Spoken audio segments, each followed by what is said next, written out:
Welcome, everybody, to the show. I am super excited to be giving you guys a sneak preview of some of the things that are coming up in the Get Coached program. Today, I have Sunil Godse. He is an intuitionologist. Yeah, it sounds fancy because it is. And he's written a couple of books. One's called Gut, but he's done a deep dive into intuition and understanding our heart. And he's going to be one of my special guests coming up in the hashtag Get Coached program.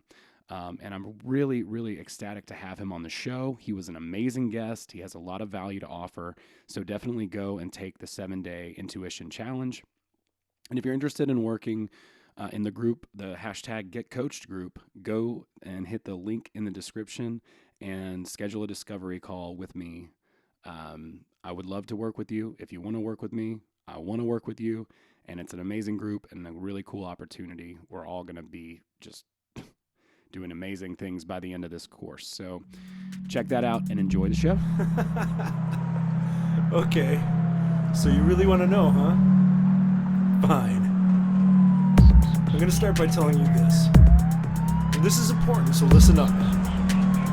Your entire life, this one and many others, you've been a god who uses its absolute power to make yourself powerless. Entire cultures, especially this one, have all been afraid of their weaknesses, supposedly, when in reality, they've all been afraid of their power. This goes beyond the matrix of reality. This is something much deeper than that. This is eternal. This is fully realizing your consciousness. This is infinite. This is evolution. This is our divine right. Ladies and gentlemen, welcome to the podcast. This is Bootsy Greencast. I have an amazing guest today that I'm really excited to speak with, Sunil Godse. He is an author and a speaker. He has written a book. He's written a couple of books, actually, on intuition, Intutitionology. We're going to take a look at that.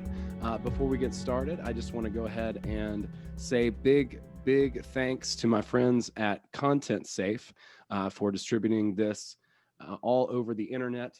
I really appreciate all their hard work and diligence so that this podcast can be found in the deepest reaches of the World Wide Web. And you don't have to go on the Wayback Machine, here in a couple of weeks. But Sunil has an amazing website here, Intutitionology.com. I love the name. I love the message.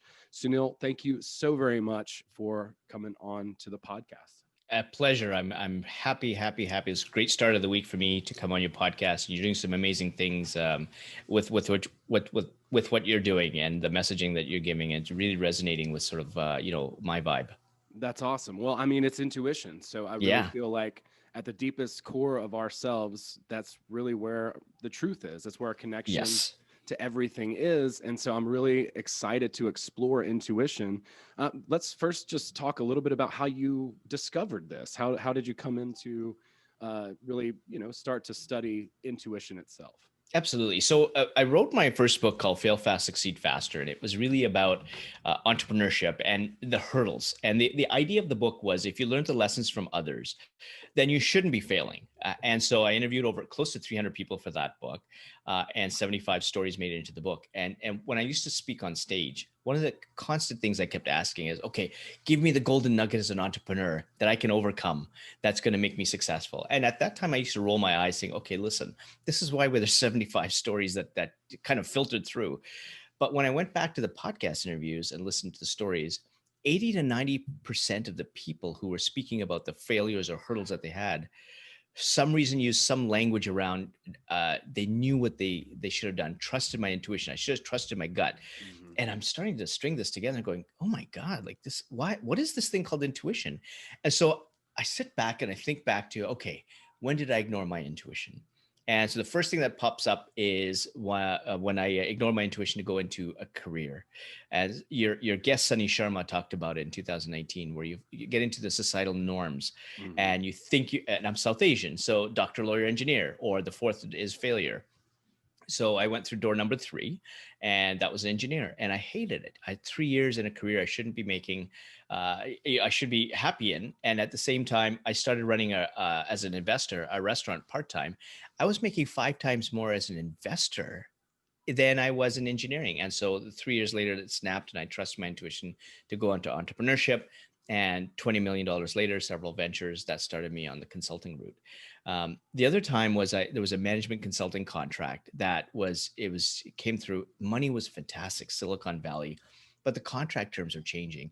And again, this feeling was saying, don't take it. But I was so enamored by the money Sure. that I went down to the States. I spent every single penny, and I came back with 25 cents in my bank account because the company didn't pay me. And perhaps the most devastating one was I was doing some coaching at the time, and a friend of mine was being stalked, and she needed some advice. And so this voice was telling me, meet with her that afternoon. But for some reason, I just said, let's meet a couple of days later. And I didn't have anything pressing. And what ended up happening is that she got shot and killed by that guy the Oh very my next God. day. And I knew it. And so if I look at all these things where I ignored my intuition, there was that something that was telling me what the right decision was. And I really needed to dig deep into finding what that something is. And so when I started doing some research around it, boom, I found MRIs that showed where intuition is in the subconscious area of your brain. At that time, there was 7 to 10 second delay between intuition and an action or decision. A neurology research that's going to be coming out soon is showing that that's an actual 23-second delay, much earlier than we think. And again, time and time again, what are these things called? What is this something? How does it function? How does it speak to us? And so this is when I started researching things called intuitive signals. And so each of our signals are very unique. So how, you and I can be in the exact same situation, and you would get a signal that could be the hairs on the back of your neck standing up. For me, it could be my heart just starts pounding, or I get that feeling in the gut. And what happens is we sometimes use a common term like this voice or this gut reaction, which is great. Everybody's got this common signal. But how do you know that's the first signal? Hmm. Maybe that's the third signal. And if it's the third signal, that means you've already made 2 bad decisions. So why did you ignore those 2 signals previous to that? So what the whole Intutitionology project is about is to educate people on, okay, this is how complex your intuition is. Here's some science if you need it. And if you don't, here are the components, and this is how it works. And I get people to actually go through a 7-day challenge where they actually take the components of the intuition and they solve a problem. So let it work for you first. And once you go through that problem, you now have a template on how to solve every other problem or make every decision moving forward. And perhaps the greatest the pinnacle moment for my Intutitionology project was a friend of mine who was, at that time, he was CEO and chairman of Cara Foods Limited. He didn't believe in intuition. This is an investment banker. He says, Sunil, you know what? I'll give you an hour. We'll talk about intuition for about 5 minutes because I don't get it. And the rest of 55 minutes, let's have a cappuccino. So I go down to Toronto to interview him. And it's very clear that the cameras are on. He's saying, yeah, I wish I could meet these people who see omens and intuition. Yeah, I just don't think it filters into your decisions. And these are his words. Wow. And then I'm educating him on what intuition is. And there's a component of intuition. There's 4 types of intuition. And one of the 4 types is called experiential intuition. Experiential intuition does rely on your past learning, your past data. And that's where he was, because he was an investment banker. So Excel spreadsheets, complex models was how he made decisions. And then when I started educating him, half an hour into the interview, we start talking about a time when he went against the data, and he's now getting it. And he said, yeah, you know what? There was a time I went against the data, and it ended up becoming one of his most profitable brands in his restaurant portfolio. And then at the very end of the interview, there's another one called creative intuition, and creative intuition is the 4th one of the 4, and it makes you make the decision ultimately from the other 3 types of intuition, and it could be very obtuse. So I asked him, when did you make a real crazy decision that your intuition kind of led you through? And that by this time, in an hour in, he's getting it. He understands it. He says, oh, I could. That's an easy one. So this guy, $3-4 million a year, private jets, restaurants, limousines, He trades it all off to run this tiny bankrupt little restaurant. And everybody was thinking he was crazy. I'm sure his friends were calling their psychiatrists and psychologists to get him an appointment. But he did. He quit. And he walked into that tiny bankrupt little restaurant. That was Eastside Mario's location number one. And that ended up being over 1,000 locations over 20 years, $2 billion in revenues because of an intuitive moment, an intuitive decision. That's the power of intuition when you apply it to making decisions. Wow, that's incredible. Yeah, I mean, it comes as no surprise to me. Like, I know how important, intuition is. It's our heart, right? Like, and that's what's connected to infinite intelligence. And Absolutely. So I think it's very intriguing and fascinating. People call themselves psychic or whatever, like we all have different terms and expressions to describe basically our intuition. I remember when I was a kid, I don't know why this just floated up, but like right before the phone would ring, I would just get this I don't know even how to describe it. That's another interesting thing in this exploration, this study, because what you're dealing with here, there's not really a lot of, terminology to really describe these sensations, these feelings that are based in our sixth sense, Yeah. But I do remember like I would, right before the phone would ring, I would feel this like an in-breath almost, and then the phone would ring when I was a kid, little things like that. I can tell you how I've ignored red flags in relationships, businesses. I mean, the list goes on. I've made a lot of mistakes. So definitely your first book Yeah. about failure. I'm pretty well versed in that, but also I love outwitting the devil, the idea of temporary defeat, right? Like we have a purpose that doesn't change, but the plan will, and it will shift around via temporary defeat. That disrupts the law of hypnotic rhythm. And then we shift and do a different plan. And that's basically, how that whole thing rolls out. Could you maybe go over the 4 types of intuition? I'm super curious about that. Yeah, absolutely. So we talked about experiential intuition and the creative intuition. The other two are relational intuition and situational intuition. And so what the other two pick up on, relational intuition looks at the other person. So you're looking at body language. It takes 7 seconds to trust someone. And within those 7 seconds, you're looking at body twitches. How's the angle? Is there a difference between the actions and the words? And it's always like a camera, like a. So if someone is good enough in convincing you initially, you're going to be consistently watching. Your intuition is going to be consistently watching to make sure that it's always consistent. And can that person be trusted for you? And so relational intuition will look at all those kind of things, even the words on a piece of paper. And what it also does is establishes a baseline. So if someone is naturally nervous, your intuition will take that as a baseline. It's the detractions from that becomes deceptive or becomes trustworthy that your intuition is picking up on. And the other one is the fourth of the 4 is situational intuition. It's looking at, you get into a room or a situation, you feel like is there something out of place, or is everything arranged properly, or I just sense danger, and some people can go down an alleyway and they sense it. I even interviewed someone who was blind, and her service dog went down this was a lane that she kept going down, and for some reason this one night her service dog stopped, and so her intuition was to transfer to the service dog, and she said, something's not right here, and so we're going to take a different route. So that's situational intuition coming at play. So you have all these 4: creative, which is the decision; experiential; situational; relational. All 4 types of intuition come together in a split second that helps you make that decision. And one of the things that experiential intuition does is the moment that you're born, it's collecting all these experiences that are relevant to you, and it stores this in the subconscious area of your brain, like a library. So if you look at your brain or your subconscious conscious like an iceberg, 90% is underwater, which is your subconscious, 10% above water. And I'm speaking to the obviously to the expert here. But for those who can't really that gives you a good visual. And so all your experiences go down there. So your intuition, again, in a split second, is going to pull out those experiences that are relevant for that decision you're about to make. And it informs you, and boom, now it sends you a signal to tell you whether it's right or wrong. So is it a positive signal? And some people say it's a pull, a knowing, the dots connecting. These are common positive signals. And the negative signals, like, the hairs on the back of your neck going, seeing an orb, an omen that's a little bit darkish, even though there's no color. And in one case, an entrepreneur, his left earlobe kept getting hot Hmm. every time he made a bad decision to go into a venture. Every single time. In fact, when I was interviewing him, he didn't know. He said, Sunil, I don't know what these signals are. So give me some time. So we still kept talking about it, and we started talking about his failures.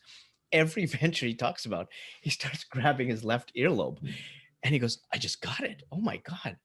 And now he recalls when he used to talk to his wife, his left earlobe used to get hot every time he complained about the business that he was in. And he made decent money, and that's not the point. The point is he was so unhappy. Yeah. So one of the things I talk about is opportunity cost. And people don't realize that opportunity cost is actually 2 times the cost. It's not just the cost of you doing the wrong thing, making the wrong decision, going into the wrong business, or whatever the case is in your life. It's also the cost of not doing the right thing. So it's actually 2 times the cost or more.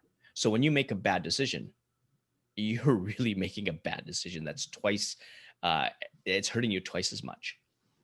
Wow. Yeah, that's really, it's like a poker tell, huh?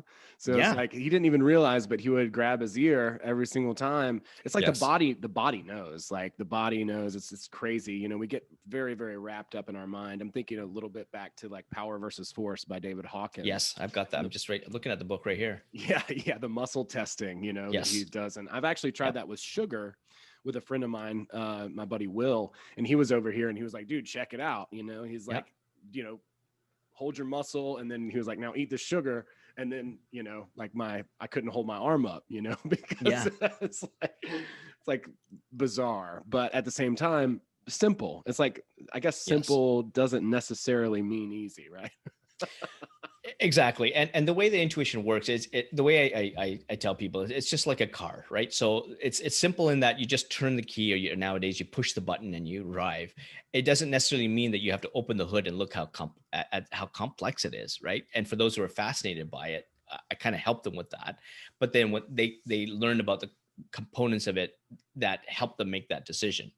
And it's very, very important. And in fact, one of the things and you were talking about it, I think you just posted a video 5 hours ago on YouTube channel. You were talking about sort of the potential. I think it was exciting potential. And you're talking about the balance, head and heart, yin yang, whatever it is. Mm-hmm. Your intuition's always in balance as well. So when you decide to make a bad decision, you have that exciting potential towards that bad decision. And now you're going to go through a slippery slope because all your energy is there. And if you're not careful and you take a step back, your intuition is still shining that light. You can always take a step back, look at the light, and go the right way. But oftentimes, because there's that exciting potential, people are already engaged in that, and it's a sunk cost. They go to the bad decision and the next bad decision.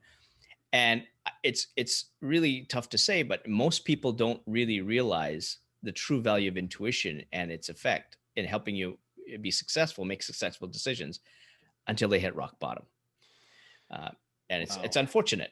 Yeah, it is unfortunate, but it's a lesson that we all learn. I mean, everybody does it. One thing that happens to me, and maybe you can speak on this a little bit, or maybe you've had some other people who have had the similar experience, is when I do make that bad decision, then I become involved in whatever that relationship, business opportunity, whatever. Mm-hmm. And then I keep going down. And what keeps me from being like, okay, I'm done with this, it doesn't feel right, is that I've already invested ever so much. And also I have a fear of losing what I've already built within this relationship that's really not in resonance with me. Absolutely. And that's basically your sunk cost. It's called sunk cost theory. Mm-hmm. You already you've sunk the cost in terms of your money, time, effort. But there's also 4 intuitive hurdles that what they do is they squash your ability to listen to the signals. That's all they do. They block it. They scramble it.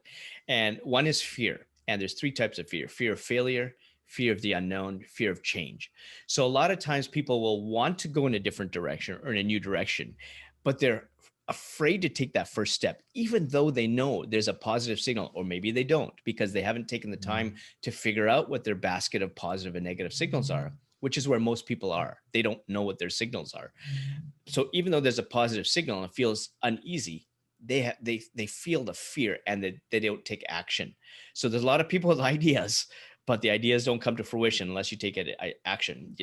Everybody wants to change their life, but they don't take the action. And there was a statistic that I pulled from Harvard and Gallup. In a room full of 25,000 people that all are having their hand up saying, I want to change. These are people that are motivated to change. The number of people in that room of 25,000 people that actually take the steps to change is one. One out of 25,000? One out of 25,000 people. And so fear is one of them. The second intuitive hurdle is ego. And there's two sides to ego. One side is narcissism, where you're talking because you want to be heard and you don't have that experience. And your intuition is telling you that, because when you open your mouth, it's telling you to keep it shut. The other side of ego is the herd mentality. So joining societal norms, going with a group that you know goes against your values, you know better, but you still want to be popular with the clique. The one that really gets relationships, the hurdle is being too emotional. And the one that gets a lot of people when following the societal norms also is being too rational. This is what my family wants. This is what society dictates. The data needs to speak for itself, even though they know that the data or their intuition is saying, that's not the step that you need to take. So when you have one of these four intuitive hurdles, or a couple of them impacting you, your signals are scrambled, and then you're in trouble. And so and I'll give you a really good example of what you were talking about. You're in it. One of the interviewees I had, she actually didn't want to do an interview, but she's a friend of mine. She goes, okay, I'll do it. Had lunch with her. And I said, you can talk about anything. If you don't like what we talk about, we can always take your name out, whatever. She goes, yeah, okay, let's do it. And so the first question I used to ask on my podcast interviews was, when did intuition impact your life in a bad way? Or when did you ignore your intuition? So some version of that. And so we sit down, and I said, just look at me. Don't look at the film crew behind us. Just talk to me. We'll make it conversational. And she goes, are you ready? Yeah. Start rolling. And I asked the question, and she goes, oh yeah, I ignored my intuition and I was sexually assaulted. Oh, Jesus. And in the next 45 minutes, we go down this why. So it was a coworker. She wanted to be a friend. Then she makes the next thing, meets him. His voice was changing, but I got to be a good friend, and goes down the rabbit hole again. He invites her to his place. She walks in. The signals are saying, don't do it. No, but I'm here for him. He needs me. Starts walking in, blow it up, big pictures of his wife and kids on the wall, like gigantic posters. There is a red flag. No. And she starts convincing herself, beer bottles. And she keeps walking further and further and further in. And all this time, she's telling me all the signals that her intuition is saying, get out, until she gets so close and he overpowers her. And this is someone, she's a bodybuilder. So I'm pretty sure she can kick this guy's butt. But she became submissive. He sexually assaulted her. And then she tried to make it okay afterwards. I'm not an expert in coping mechanisms. I'm not saying that's right or wrong. She was saying it wasn't okay. So this is coming from her perspective. Mm-hmm. And then she justified it. And so now she listens to those signals. She's learned a number of them, a lot of red flags. So now she's a little bit more well-versed in her signals, so that when those red flags come up again, there's no way I'm going into that relationship. There's no way I'm going into that room. There's no way I'm entering that decision, because I've had this intuitive signal before that got me into a lot of trouble. And unfortunately, it's those kind of things. And we're talking about rock bottom, that's where you're going to learn the lessons, the hardest lessons, unfortunately. Wow. Yeah, that is unfortunate. I mean, it's avoided by listening to our intuition.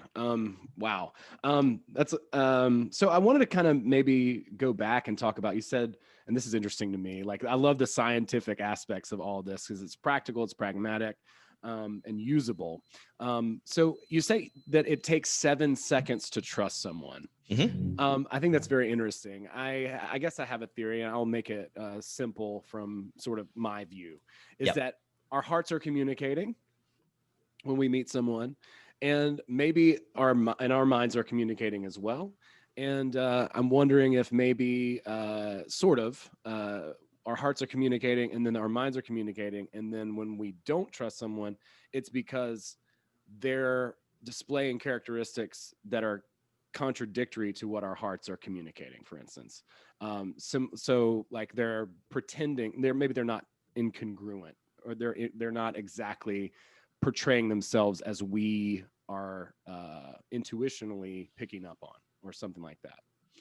Yeah, absolutely. Yeah, you nailed it. You've nailed it. And so when we're looking at a person, there's something incongruent, whether it's the way they're approaching, you've seen them talk before, whatever it is, or you've never, it's a stranger, and that stranger is approaching you. Is that stranger approaching you in a manner that is safe, that is trusting?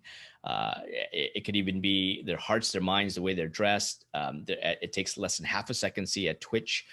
Again, there's a baseline, but you're looking at the detractions from the baseline, and very, very quickly you're looking at that. You're going to ask certain questions. You may, may look at the answers, and it's pretty clear because the moment that you and I basically connected, we've got that connection with the heart and the minds.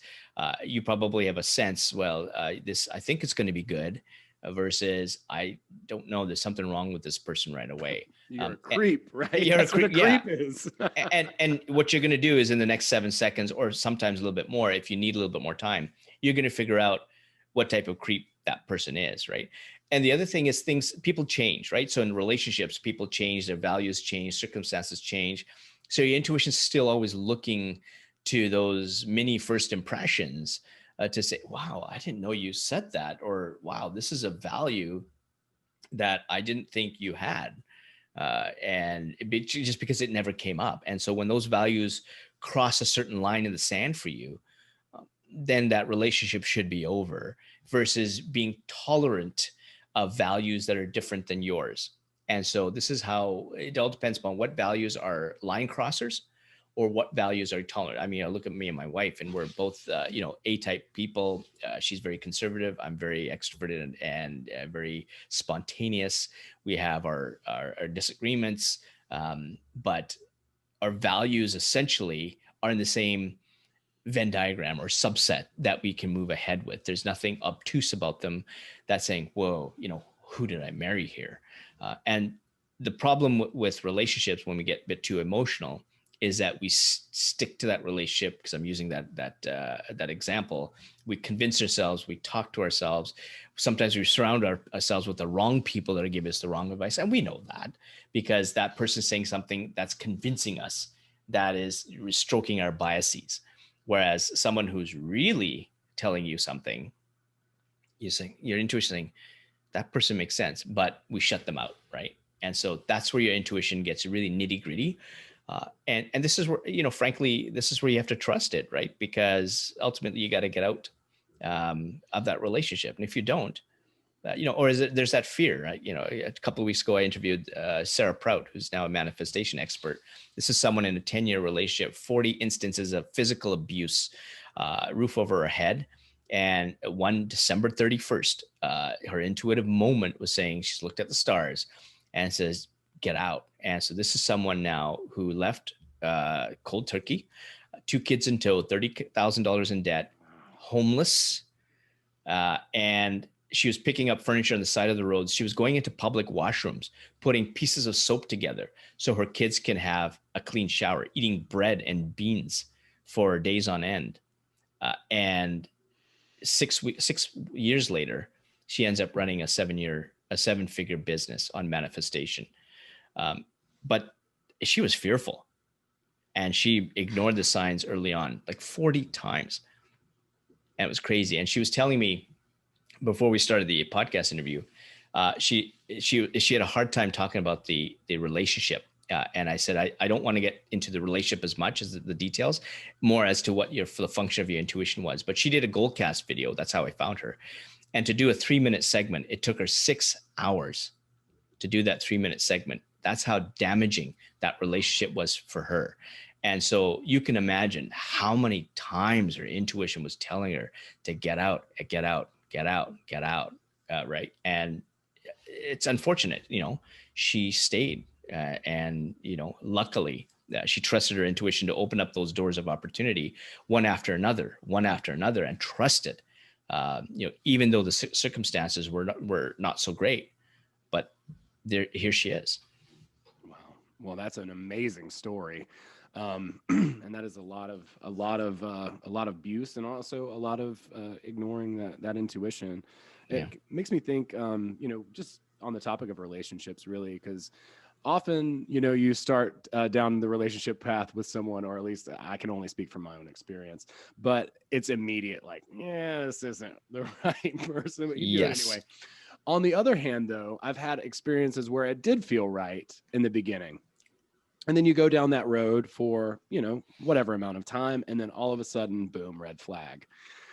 Any thoughts as to like why that might be? Like, why would it seem like it was in resonance for some time, and then you go down? Do you think, theoretically speaking, do you think there's some reason why we find those potential people to like maybe share something of ourselves, or vice versa? They share something with us or expose us to a new idea. I don't know. I can't help but be a little bit of a hopeless romantic here. Yeah, absolutely. So there's a couple of things there. One is when you get the right the positive vibes or positive intuitive signals at that moment, who that person is, what that function or how you had that relationship was really, really good. What you have to realize is they also change. They also are affected by other people, other circumstances. Their values change. They could be ignoring their intuition big time, and maybe they fall prey to ego and they're in a bad circle. And this has happened to people who've gotten into gangs or surrounded by criminals, right? They turn out really great set of values, and then they change over time. And I'm using an obtuse example just to really clarify it in people's minds, but it doesn't have to be that obtuse. Yeah, no, that's good. But so I could be best friends with someone when I'm young, and the next thing you know, this person's going around in gangs, and I no longer know what that person is. And so we're talking, and next thing you know, this guy's talking about stealing or drugs or whatever it is. It's like, wow, like you're not the same person I knew, right? So he or she is always changing. You're also changing because you're being shaped by other people, and hopefully you're trusting your intuition and shaping your values. So there's this natural ebb and flow of what the relationships are, and what your intuition is doing. Just as I was saying earlier, it's like a camera, right? Lots of snapshots, and you're continually watching because the whole thing of what the intuition is there is to protect you from those that are going to pull you down, and to really filter your relationships so you surround yourself with only those who are going to move your life forward. These aren't yes people. These are people that are going to give you authentic, real opinions that you trust, and that they know that they have your best interest at hand. And that's an ebb and flow. There's going to be people that are coming in and going, and that's just the circle of life, unfortunately. Yeah.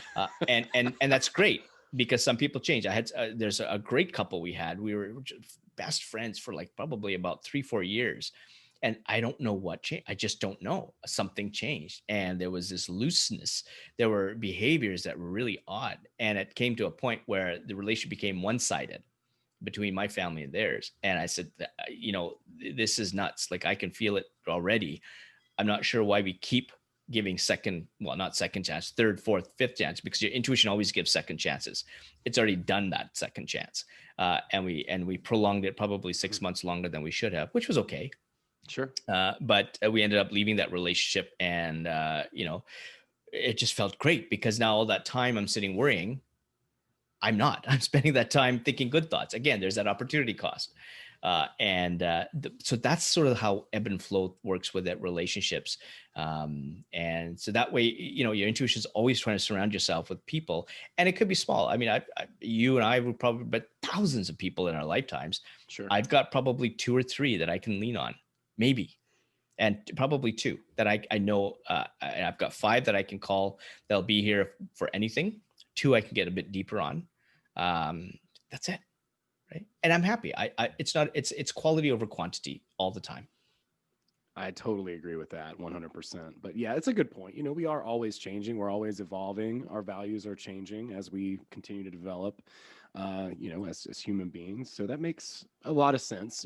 I can't help, we're sold this sort of narrative. There's a lot of social sort of conditioning that is counter to what our intuition's telling us, from a very, very young age. We are kind of programmed in certain ways to expect certain things of the world, even though we already know that Yeah.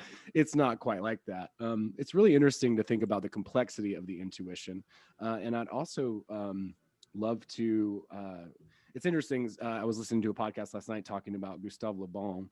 He wrote a book called The Crowd many Okay. years ago. It's a very old book. It's obviously he's French, but basically talking about how people in groups don't really have the same set of tools that they do in an individual sort of setting. So situationally, that makes a lot of sense. There's this sort of overwhelming energy that takes a hold of the crowd, and this is like years and years ago. It's an old book, like written in like the 20s or something like that.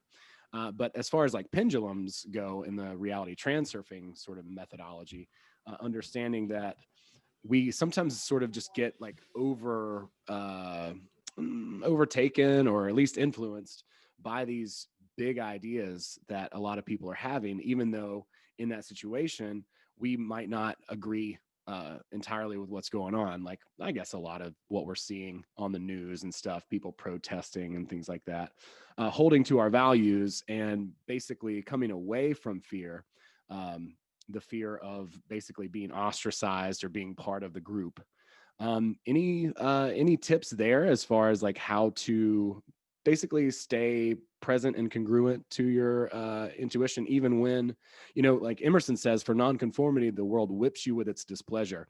I can't think of a more accurate quote that stuck with me since 7th grade, but that, for whatever reason, and self-reliance, when we read that, even though it was kind of a little bit advanced for me at that time, it's always stuck with me. That's probably my favorite essay of all time. But as far as like he says that, which is great, like, thanks for the tip, bro, but like how can we sort of maybe try to resolve that? What are some tools that we can potentially implement to eliminate that fear and maybe open ourselves up whenever we're in a situation that we're like, hey, this doesn't feel right? Any wisdom there? Yeah, absolutely. So if as an individual, if you're looking at if some things don't feel right, yeah, obviously the big thing is taking an action in the right direction, right, and listening to the intuitive signals. And a lot of times, well, I don't want to say a lot of times. It all depends on the person. In my case, none of the time do I ever worry about what people think about it, right? For other people, a lot of the times it does matter. And you really have to separate yourself from those people who don't really understand the decision you're making, but you're making a decision for yourself. And if you are making a decision and it's going to result in failure because you ignored your intuition, great, because that is all things that need to be parked in the subconscious area of your brain as lessons from failure, right? That was the whole premise of my first book. And so it's taking all those as you move forward. In a group setting, you're going to get dynamics from a whole bunch of people. So I've got a really good set of groups. We've got probably 5 close families, and I've got varying levels of closeness from them based on the intuitive signals, right? So some are great to have in the group setting. Others we'll get together often, very often, because we're very, very close. And that's where the values are shared. We enjoy each other's company. It doesn't necessarily mean that we have to get into deep conversations. But for me, I can speak personally, when I go to one of my best buddies, I don't think about, Intutitionology. I don't think about stuff like that. And so for me, it's really amazing to be there because I'm relaxed. I can be myself. We share the same kind of jokes a bit. So for me, these are important. And there's others where, I don't have a free flowing conversation. And so, it's great. We enjoy as a group, but it's not someone I get close with. So this is where I really kind of pay attention to those things that I think about. A lot of times the signals are signs of uncomfortableness. It doesn't necessarily have to ring like a bell. So that uncomfortableness is also something. Is that uncomfortableness a good uncomfortableness, or is it a bad uncomfortableness? And so again, we're getting splitting hairs when it comes to intuition, but somewhere in your past, you've had that uncomfortableness before.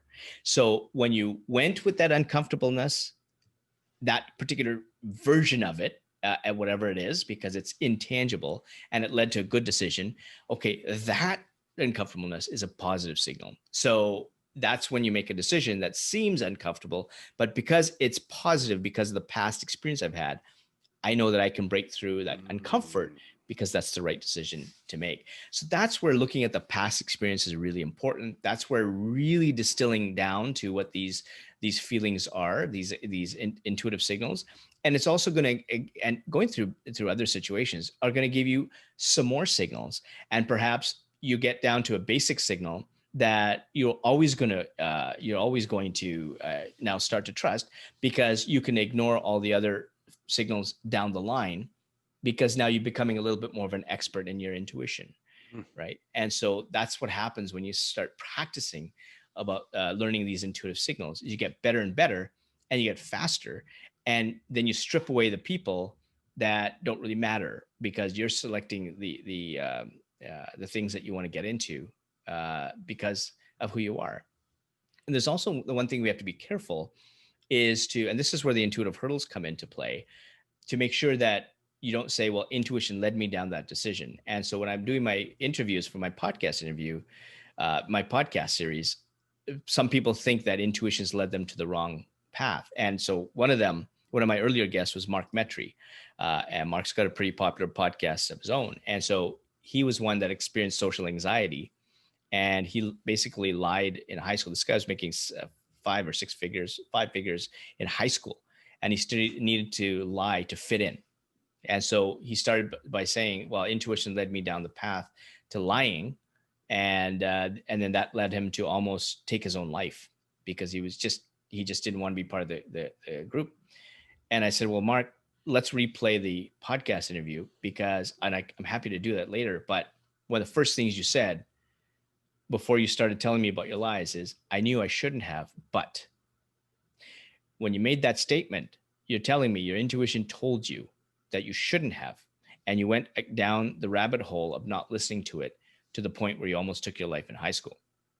So when you look at those times when people have failed and they say they kind of quote unquote blame it on intuition, it's usually one of those 4 intuitive hurdles that are the culprits that got them to take those decisions, and not intuition, because their intuition would have told them at the start, this is not a good decision. And that's what they ignore. And sometimes that's a little bit of a whisper.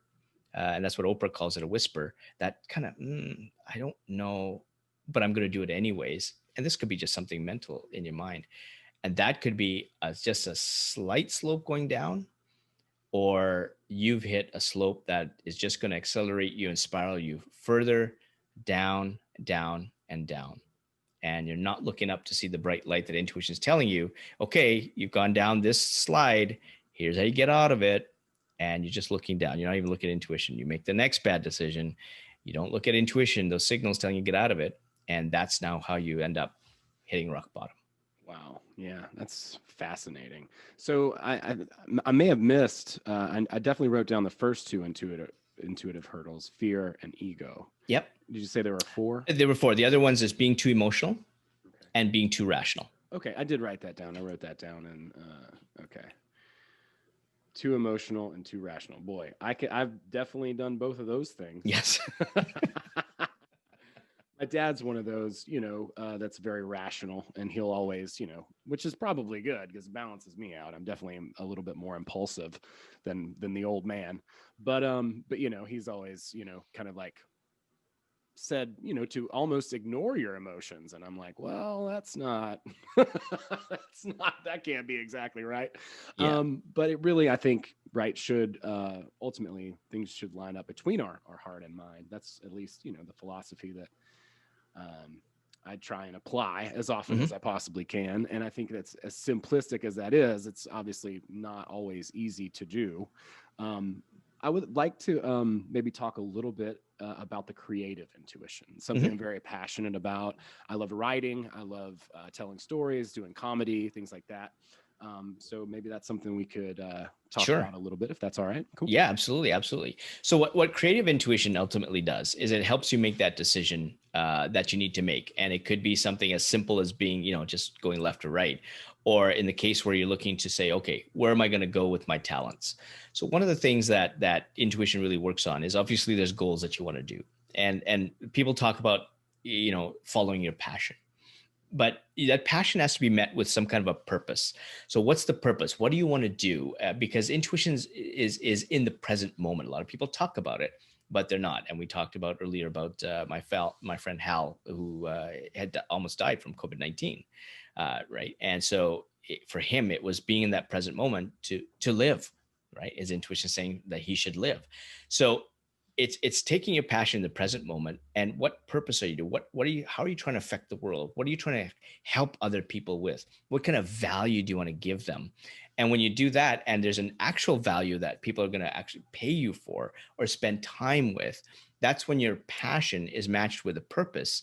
And that's when you start making the decisions to move ahead, to provide that value. And that value has to be, if it's a career, that value has to be, in some cases, something that the other person values, that they exchange money for. And so this is where, for businesses, when they get into a two-way, intuition's a two-way street.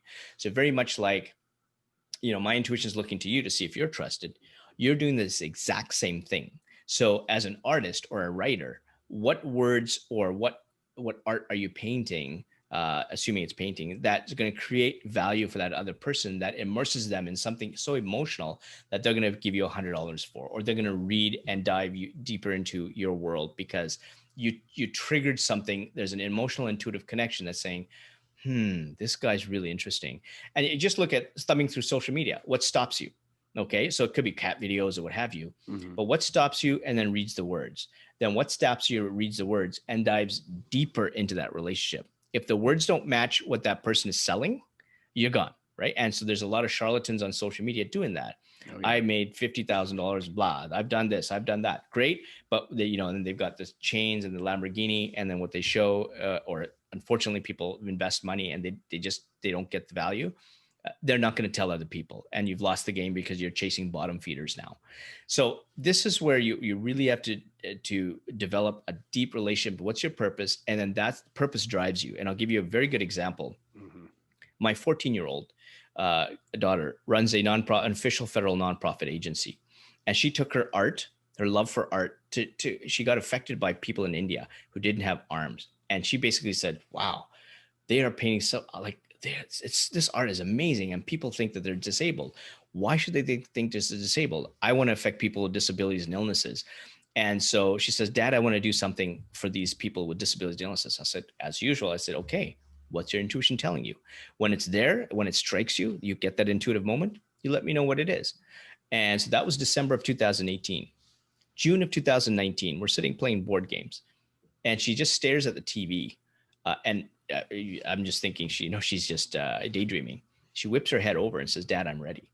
I said, okay, what are you ready for? And she tells exactly how she wants to start heartification, or what she wants to do with the art. She wants to write she wants to have pop-up events where she can have people that would people who are those disabilities and illnesses can come and paint for an hour, just express themselves to feel special.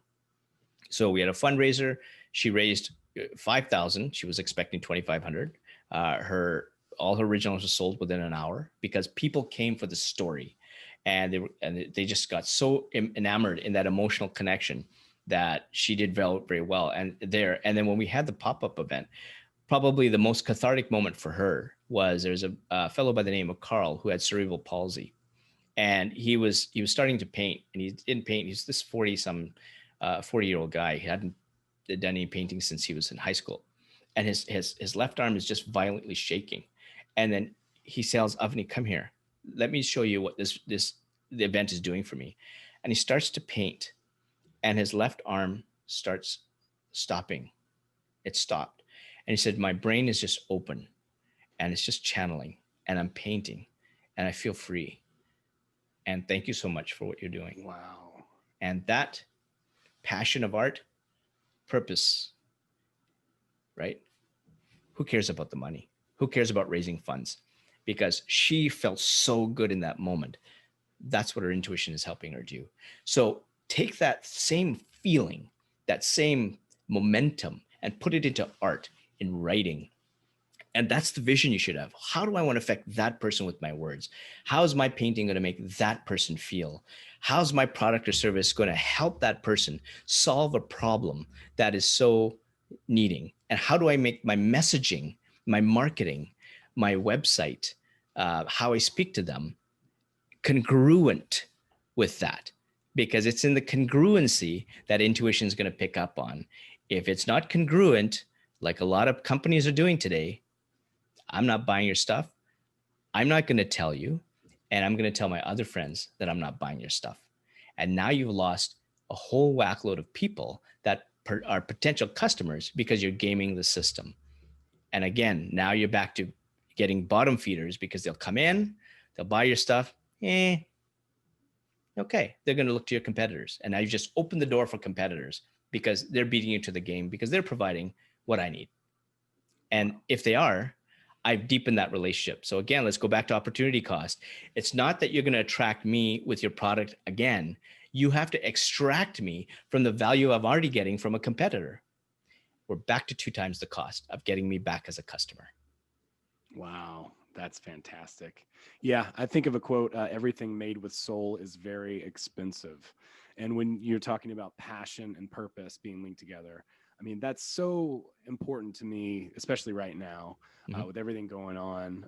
The gift of intuition, I really believe in a force sort of that is underpinning everything that's happening within each and every person, you know, that whether you listen to this over here or that over there, doesn't matter. If you can learn to hone in on this intuition on our heart, then I think that we're all getting the messages that we need to be receiving, you know. Absolutely. Which is just beautiful. And I love what you've done to make this so consumable and really honestly, like as far as like the nuances of intuition, you know, because a lot of these sensations that you're speaking of, I've certainly experienced myself, whether it be that hair on the back of my neck, believe it or not, I have some, or I have more on my back, but you know, but yeah, whether it be that or just the slight uncomfortableness, as well as the just ringing, like, you know, what I'm doing now is putting together basically a community. You know, I've done the hashtag get coached as a kind of an absurd, silly thing because I don't really want to be in charge of anybody or tell anybody anything, but I do want to build a community and basically bring people together who want to be a part of that community. And as we kind of go through what is unfolding, have like just a strong based sort of group of people who want to, you know, help each other along. And I've got a bit of an outline and, you know, like we're going to learn about this. I've put about 8 years of research into models basically of reality. So we're going to explore all that. But I ultimately like look forward to learning from all the people who are part of the group as much as I look forward to talking about some of these concepts because I am passionate about it. But like that purpose truly being like our center of gravity and igniting it with passion, like that is an unbeatable combination. I think it's beautiful that you've allowed your daughter or given her the opportunity to be able to pursue something like that, that they have that sort of freedom in your home, in your environment, to link that together, to go for it. That's brilliant. The fact that she, you know, of course, a bunch of money more than she expected came in because she's not focused on that. She's focused on serving that passion, that intuition that led her down that path. And that's going to obviously ignite a much bigger chain of events than her trying to strategically manipulate a bunch of people in order to give her money, because obviously people are going to sniff that out because their intuition is going to tell them that that's out of resonance. It's not congruent. Yeah. So I just think that is absolutely brilliant. And I'm signing up for your 7-day challenge right now. Amazing. Excellent. Excellent. I'm super excited about it. And maybe hopefully you could come and chat with us as a group at some point. We can For sure. talk about that. Absolutely. I'm happy to answer any questions. People take the challenge. They don't take the challenge, get the ebook. They don't, who cares? We'll set it up. Happy to answer any questions and really, really dig deep. Because it's very, very important that, you know, I mean, my whole goal is to help as many people as I can, one person at a time. And, you know, whether it's just by listening to me or seeing a quote on my thing, as long as I can get that wave of change, that's good enough for me. And again, there's that purpose, right? My purpose, that's it. And if I can help other people do that, fantastic. I think it's beautiful. I think I'm very much in alignment with what you're trying to do. Or what you're doing. Excuse me. I've got to eliminate that word from my vocabulary. I've been catching that a lot lately. I really appreciate what you're doing. I think it's beautiful. I think it's the gift to Thank you. give. And if there's any way I can help with what you're doing, I'm more than happy to do it. So, folks at Intutitionology, I'm going to put all the links in the show notes. And like I said, I'm going to be signing up for the 7-day challenge Excellent. right now. Sunil, thank you so much for taking the time to chat with me today. I really appreciate No problem at all. it. Unbelievable.